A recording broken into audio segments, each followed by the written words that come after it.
E ali, ele começa a olhar de um lado para o outro. Quem já ficou sem fazer nada sabe do que eu estou falando. Não, que bom, hoje é sábado, eu não tenho nada para fazer. Ele olhava para um lado, ele olhava para o outro. Nossa Deus, meu bem é bonito mesmo, olha. Nosso lugar bonito, esse jardim chique, olha. Nossa, gente, que tempo que eu não tenho de ver tanta coisa boa que tem aqui. Ó, que lugar mais bonito, gente.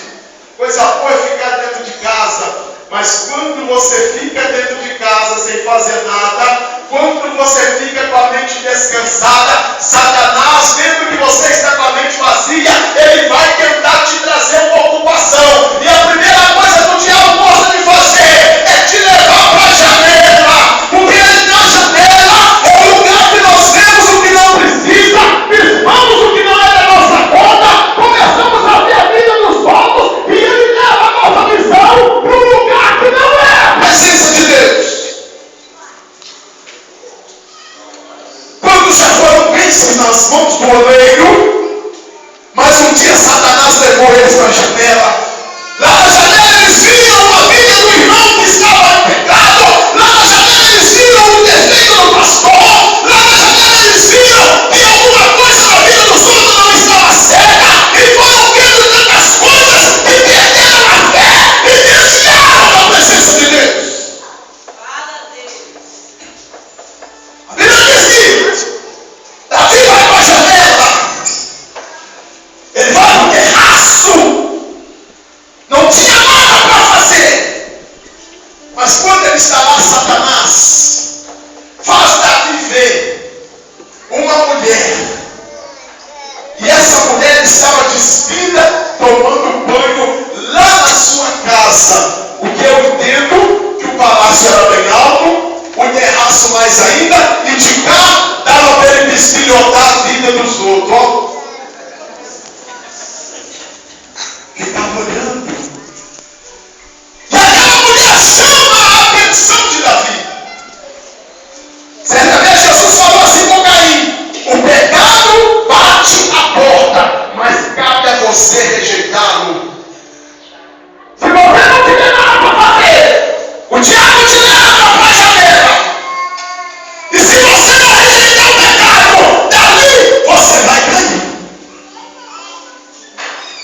Lugar de crente não é na janela. Lugar de crente é de joelho aos pés do Senhor. Lugar de crente é na batalha. Lugar de crente é na guerra.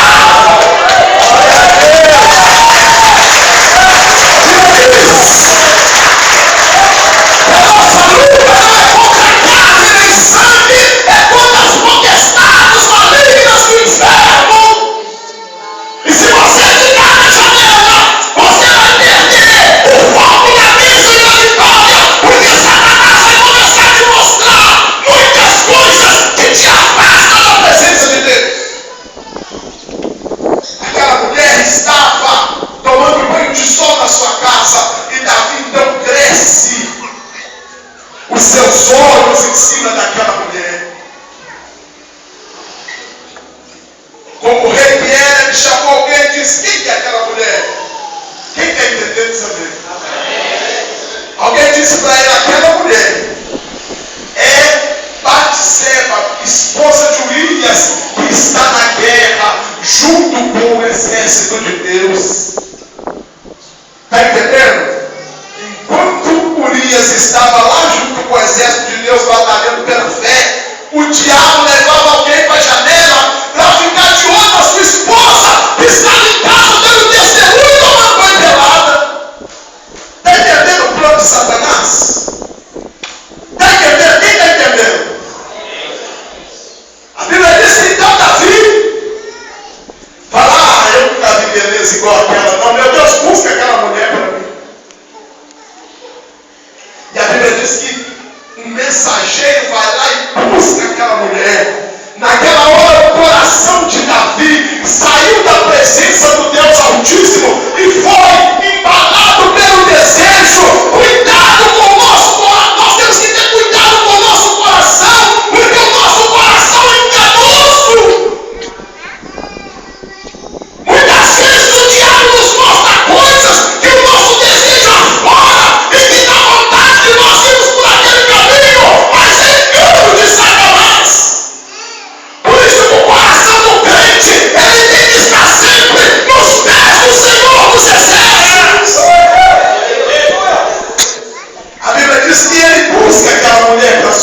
casa. E eu quero abrir um parêntese aqui, bem rapidinho. Eu tenho poucos minutos. Aquela mulher podia ter resistido a Davi.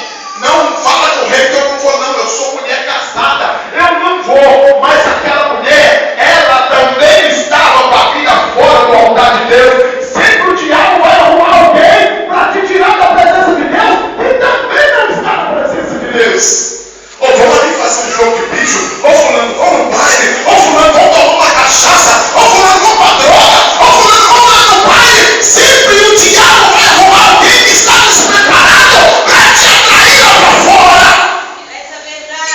E você na janela vai cair em tentação porque você também está fora da presença de Deus. Está entendendo? A Bíblia diz que ele busca aquela mulher não resiste, ela vem, passa a noite com o rei Davi. No outro dia cedo, Davi acorda, meu Deus, o que eu fiz? O que eu fiz? Ele pega aquela mulher, fala, ó, tchau, você, cuidado, tal, você é gente boa, mas por favor, some, tchau. Estou livre do problema. Diz assim, pecado tem consequências. Fala comigo. Pecado tem consequências. A Bíblia diz que Davi estava correndo do seu palácio de novo, sem fazer nada. Mas aí chega um mensageiro e fala, rei, tem um recado aí pro senhor. De quem é o recado? O recado é de Betseba. Nossa Deus, será que ela quer algum dinheiro, alguma coisa, para ficar calado? Não, mas eu tenho que atender. Chama ela. O mensageiro veio, rei, Betseba mandou dizer para o senhor que ela está grávida. Agora a coisa piorou. A Bíblia diz que um abismo chama outro abismo. Agora a coisa piorou. Davi, ele começa a ficar em desespero. E ele começa, e eu quero que você preste atenção sobre esse ponto, ele começa a arrumar justificativas para os seus erros. Ele começa a tentar arrumar justificativa para os seus erros. Quem está me entendendo isso também? Amém. Primeira coisa que ele faz, nossa, mas o que eu vou fazer? Chama Urias. O mensageiro vai lá no campo de batalha, viaja dias e chama Urias. Urias chega, o rei recebe Urias assim na porta. Eu quero que você entenda isso. Oh, meu amigão Urias! Urias, mas você é gente fina, eu gosto de você demais, Urias! Como é que tá, Urias? Tudo bem mesmo? Urias, como é que tá a batalha? Ótimo. Urias, não. Urias, como é que tá a guerra? Diga assim, infelizmente, eu não sei muita coisa. Eu sou de pouca expressão. Eu fico mais lá para trás. Eu não sei muita coisa da guerra. Mas eu acho que está tudo bem. Por que eu chamei o irmão aqui para mim, para que você entenda isso? Porque Urias, ele não era um guerreiro entendido na guerra. Urias era um simples no meio da multidão. O mundo não gosta de nós, irmãos.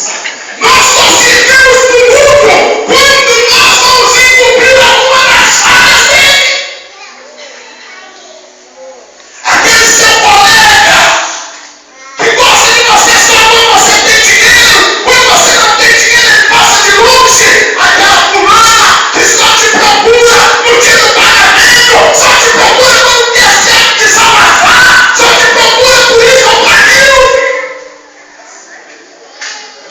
O mundo não gosta de nós.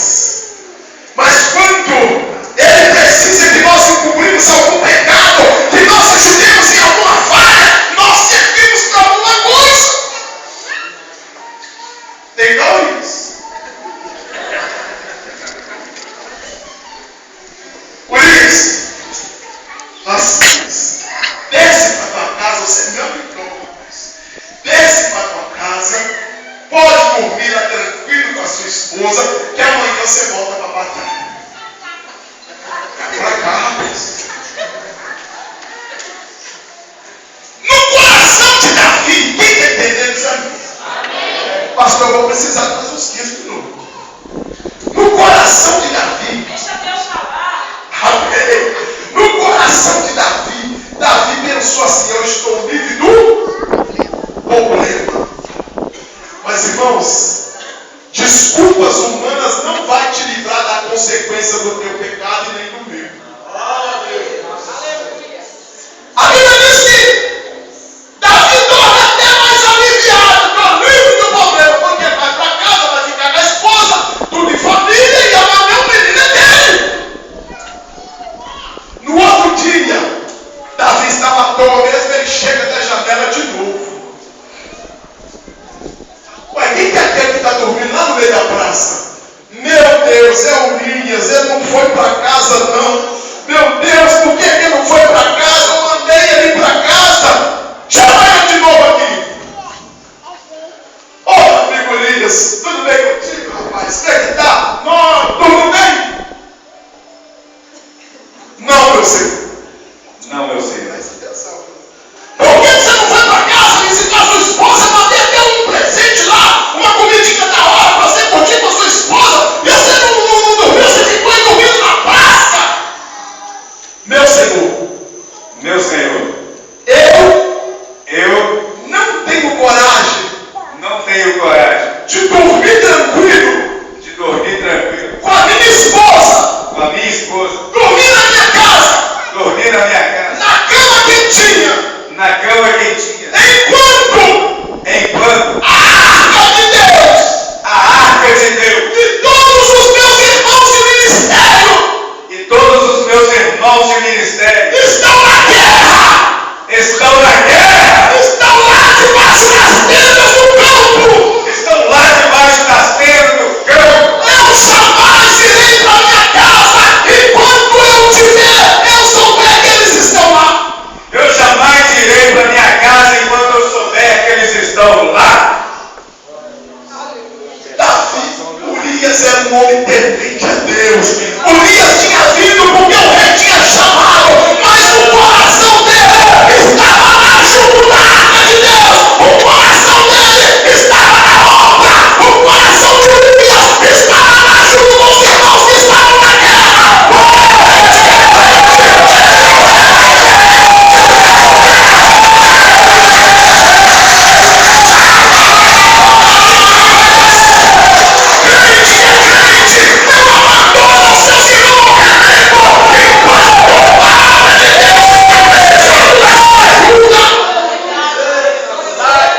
Tem crente que está vendo os irmãos perecendo e ele tem tudo de bom em casa e nem alegre no próximo. Urias falou: eu não terei paz se eu for para minha casa enquanto os meus irmãos estão lá no frio, enquanto o ministério está na guerra.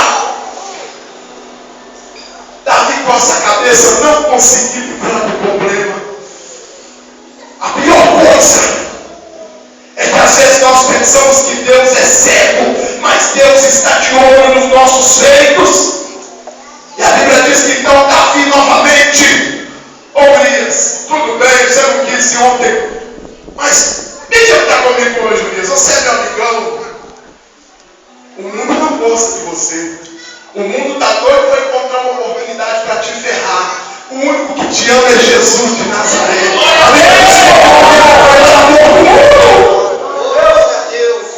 Sabe aquele colega que está te chamando sempre para rodinha? Na hora que a polícia chegar, ele vai falar: ele aqui que é culpado de tudo. Eu nem conheço ninguém aqui não, eu estou fora. Você vai preso. Está entendendo o que o mundo quer fazer com você? Davi naquela hora estava representando o mundo. A atitude de Davi era maligna naquela hora. O Espírito de Deus por alguns instantes tinha saído da vida de Davi. Davi estava doido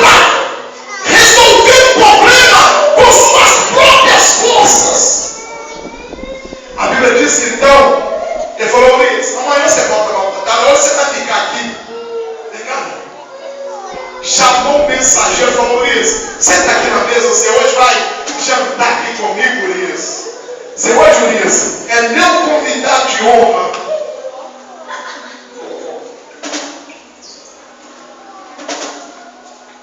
Mensageiro, ó, trouxe Urias aí, daí uns goró bravo aí, nem sabe o que é isso, ele nem nunca bebeu dessa, mas faz ele ficar bêbado, não deixa o copo dentro assim não, sabe? Aí não dá, que é Urias! Fica, ó, toma um vinho desse, é tudo, só um bolinho pra você relaxar, a janta tá ficando pronta. Enche o copo dele tá vazio. Não, meu amigo, Urias! Aí, Urias, enche o copo dele, fora! Ele tá entendendo? Tá entendendo? Sabe como é que Urias saiu da casa de Davi naquela noite? Calambiana lá. Sem aguentar nada. Vai Urias pra casa. Agora agora vai dormir em casa. O menino é dele, não quer saber desse menino. Não chegou em casa. Agora ele vai. No outro dia cedo, o rei olha pela janela de novo. Urias estava deitado no meio da praça. Igreja, parece cômico, mas isso é sério. Davi olhou para ele lá na praça e falou: eu não tenho outra alternativa a não ser mandar matar Urias, porque ele não desce para casa, o menino vai estar crescendo e eu não tenho justificativa do meu pecado. Vem cá, Urias. Urias, ó, volta para a vontade. Vou te dar uma carta. Você pega essa carta e entrega a Joabe. Urias, oba. Estou voltando. Novamente. Para perto da arca de Deus. Para perto dos meus irmãos. Urias volta com alegria, levando a carta de Davi lá para Joabe. Quando ele recebe a carta, volta aqui, meu. Quando o rei quando Joabe recebe a carta, Joabe era o chefe do exército. Joabe abre a carta, olha para a cara de Urias alegre. Sabe aquela história do povo alegre? Quem tem um coração puro não tem por que temer. Urias estava com a sua vida no altar. Eu tenho certeza que um dia nós vamos encontrar com Urias no céu, porque esse homem sofreu até a morte para poder tentar encobrir o pecado de Davi. A Bíblia diz que Joabe olha para aquela carta. Sabe o que a carta dizia? Joabe, põe Urias na frente de batalha mais terrível que tiver. Põe Urias no lugar onde é que ele vai ser morto. Joabe olha, Urias, o rei mandou uma carta para mim aqui. E você quer fazer o que o rei mandou? Não, eu quero. O rei é meu rei, eu confio nele, é meu amigo. Ele estava com o coração puro. E a Bíblia diz que eles, só para nós adiantarmos, eu tenho algumas revelações para entregar dentro disso, mas o tempo não permite. Só para nós adiantarmos aonde eu quero chegar, a Bíblia diz que então Joabe, para cumprir a ordem do rei, coloca Urias numa frente de batalha. Urias, como eu disse aqui no princípio, ele não era um grande guerreiro, mas ele foi e estava aí pensando que estava servindo com alegria, mas logo o inimigo veio. E quem foi o primeiro a levar a flechada? Urias, que não entendia quase nada de estar na frente de uma batalha. E a Bíblia diz que então o mensageiro, Joabe diz para o mensageiro: volta lá, fala com Davi que a guerra foi pesada e que vários soldados morreram, e entre eles Urias.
vão me ajudar a solucionar os problemas.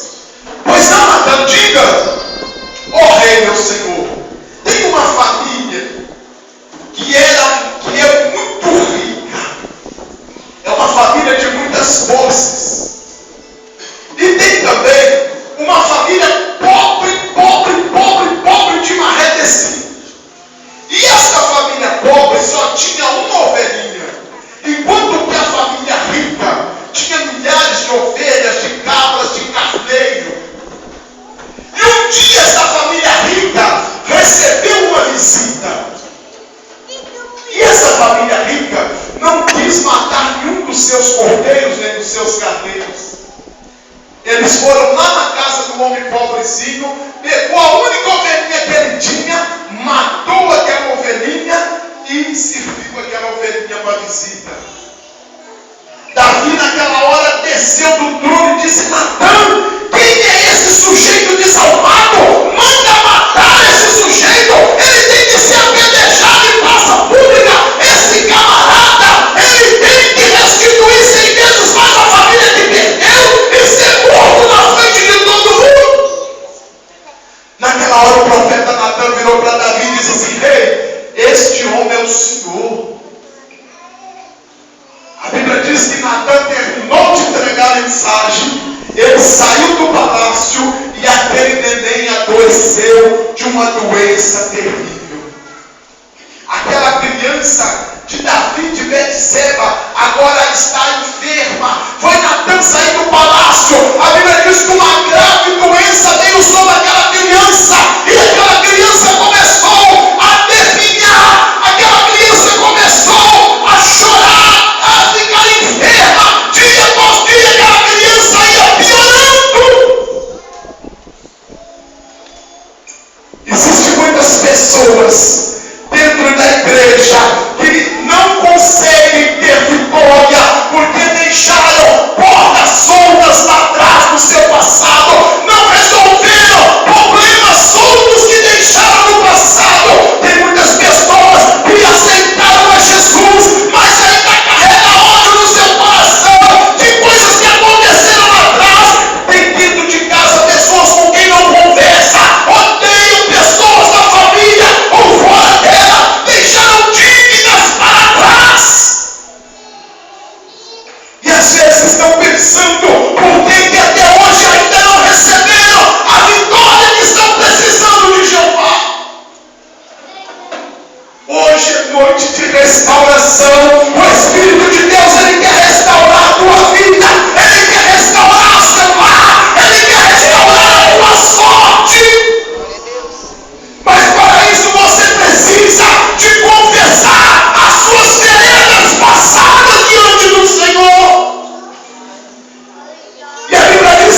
Deus, eu estou agora confessando o meu pecado diante do Senhor. Ele se prostra diante do Senhor. A Bíblia diz que Davi rasga o seu coração. Eu estava dizendo outro dia que Deus está atrás de corações rasgados.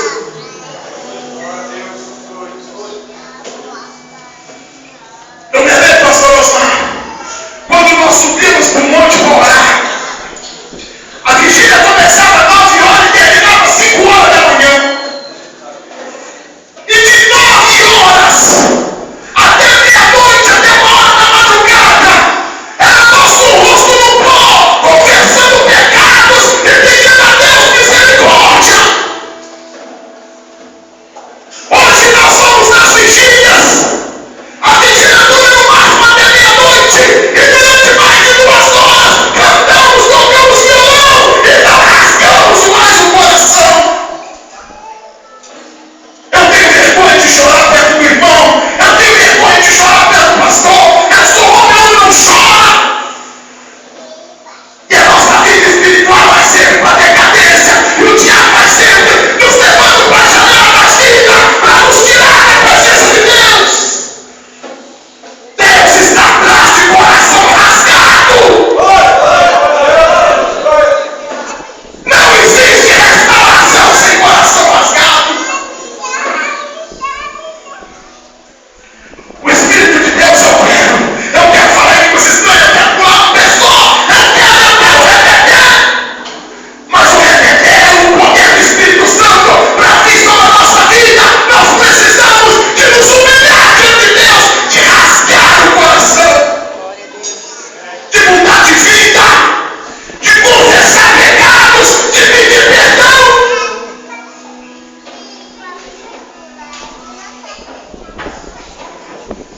Davi agora está diante do Senhor prostrado. A Bíblia diz que ele rasgou as suas vestes de rei.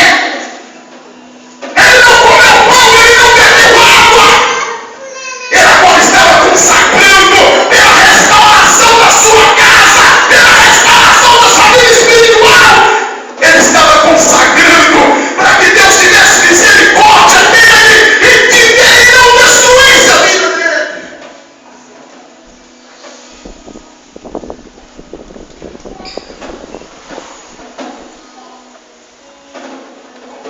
Junto com todos esses textos que eu te disse para ler em casa, eu quero que você leia também o Salmo 51, porque foi nesses dias em que ele estava pedindo a Deus perdão que ele escreveu o Salmo 51. E lá no Salmo 51 ele disse: cria em mim, ó Deus, um coração puro, renova em mim o espírito quebrantado, retira de mim a vergonha do meu pecado. Eu preciso rasgar o meu coração diante de Deus. E sabe o que a Bíblia diz? Cantará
estava pregando algo que me chamou a atenção, dizendo que estava orando por uma mulher.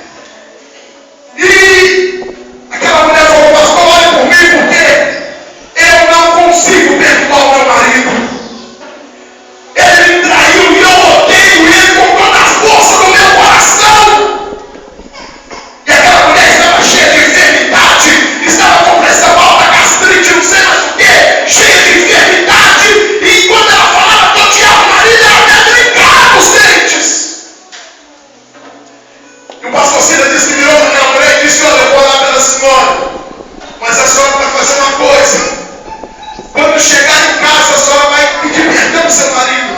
Mesmo que a senhora não foi errado, mas a senhora vai pedir perdão para que uma obra comece de restauração dentro da sua casa. E ela diz: eu não posso fazer isso. E ele diz: por quê? Porque tem 8 anos que ele morreu. O ódio dela era tão grande que depois de 8 anos do marido morto, ela continuava infeliz, enferma. Ela precisava que a criança morresse, que a situação passada morresse. Ela precisava de liberar perdão para o seu passado. No 8º, no 7º dia, a Bíblia diz que a criança morreu. E sabe o que a Bíblia me diz?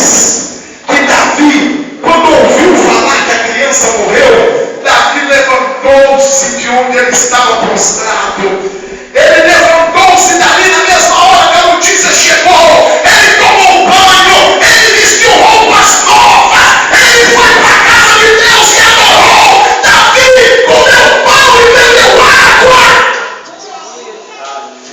E alguém disse assim: mas por que o Senhor está fazendo isso? Enquanto a criança estava doente, o Senhor estava prostrado. E agora que ela morre, o Senhor levanta, come pão e bebe água. Nem está mais chorando. Sabe por que Davi fez isso? Porque até Davi, quando aquela história estava enterrada, ele tinha sido restaurado.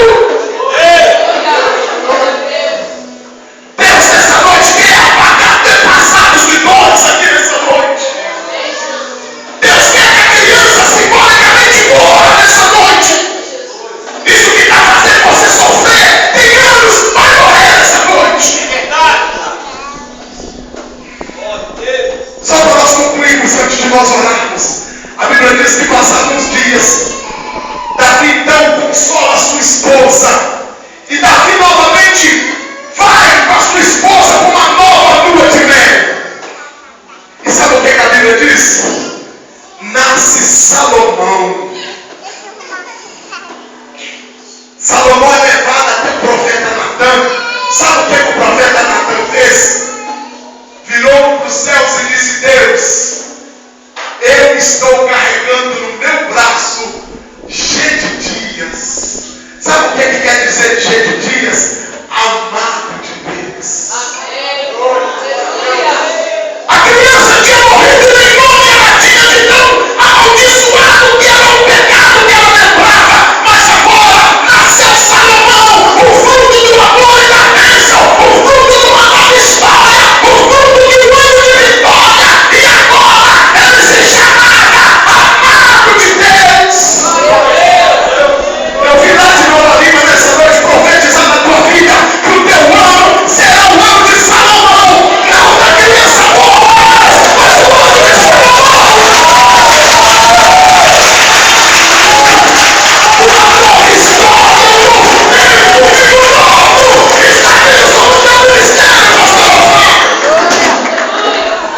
Um novo tempo de Deus está começando na tua vida nessa noite. Eu quero que fique em pé só quem precisa de enterrar a criança nessa noite. Só aqueles que estão sofrendo por causa de lembranças passadas, estão com algum problema que precisa de ser resolvido.